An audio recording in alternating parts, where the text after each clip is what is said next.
बात यह है कि जगन्नाथ जी का मंदिर तो कहीं भी बन सकता है, भगवान का मंदिर बने और वहां जगन्नाथ जी प्रतिष्ठित हों और पूजा हो, लेकिन धाम शब्द उसमें नहीं लगाया जाना चाहिए, क्योंकि धाम तो बस भगवान जगन्नाथ का एक ही है, वो पुरी में है।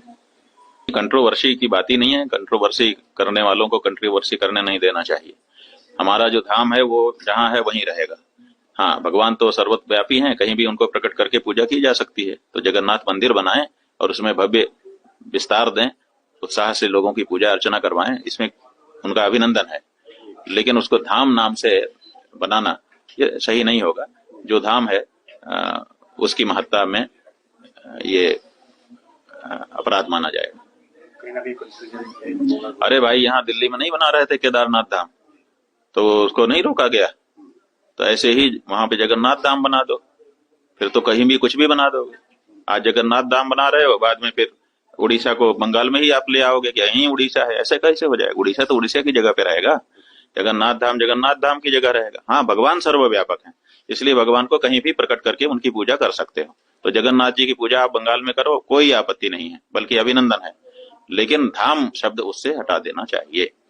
बड़ा ही विशाल धाम बना है। ओ, खूब अच्छा है, जितना विशाल बना, भगवान की महिमा है, जितना प्रकट कर सको वो तो ठीक है। भगवान की महिमा तो अनंत है ना, तो उसको तो जितना भक्त कर पाता है उतना करता है, लेकिन उसको धाम नाम देना ये उचित नहीं। सरकार को ये धाम का हाँ, हमारा यही अनुरोध है कि जो लोग भी उसमें सम्मिलित हैं, वो सरकार हो या वहाँ का कोई ट्रस्ट हो या कोई लोग हो, तो उन्होंने जो ये भव्य मंदिर निर्मित किया है, जैसा कि बताया जा रहा है, उसके लिए बहुत अभिनंदन है उनका और बहुत अच्छा काम कर रहे हैं वो। लेकिन वो जगन्नाथ धाम शब्द ना रखें, बाकी दूसरा कोई शब्द चुन लें अच्छा सा। अच्छा बोलिए, जो राहुल गांधी के द्वारा टिप्पणी की गई थी हिंदू धर्म पे, उसको लेकर भी गरमाया हुआ है, आपने भी कहा है कि उनको भी हिंदू ना माना जाए। बात यह है कि कोई कहे कि मैं मुसलमान हूं लेकिन कुरान की निंदा करे, क्या वो मुसलमान रह पाएगा? कोई कहे कि मैं ईसाई हूं लेकिन बाइबिल की निंदा करता हूं, बाइबिल में वो गलत, बाइबिल की गलती निरूपित करने लग जाए, क्या वो ईसाई रह पाएगा? तो उसी तरह से मनुस्मृति हम हिंदुओं का ग्रंथ है, धर्म ग्रंथ है, धर्मशास्त्र है। अगर उसके बारे में आप गलत कह रहे हैं और उसको दूसरे का ग्रंथ बता रहे हैं, अपना ग्रंथ नहीं बता रहे हैं, तो आप कैसे हिंदू हो सकते हैं? तो आपको जो आप हैं वही होना चाहिए। जब आप अंदर से हिंदू नहीं है तो बाहर से काहे के हिंदू? आप क्यों माना जाए आपको हिंदू? हमको तो जो अंदर से भी हो बाहर से भी हो वो अच्छा है। लेकिन वो तो जनेऊ भी पहनते हैं। भाई, जनेऊ पहनना, नाटक में भी बहुत से लोग राजा का वेश पहन लेते हैं, सब राजा हो जाते हैं।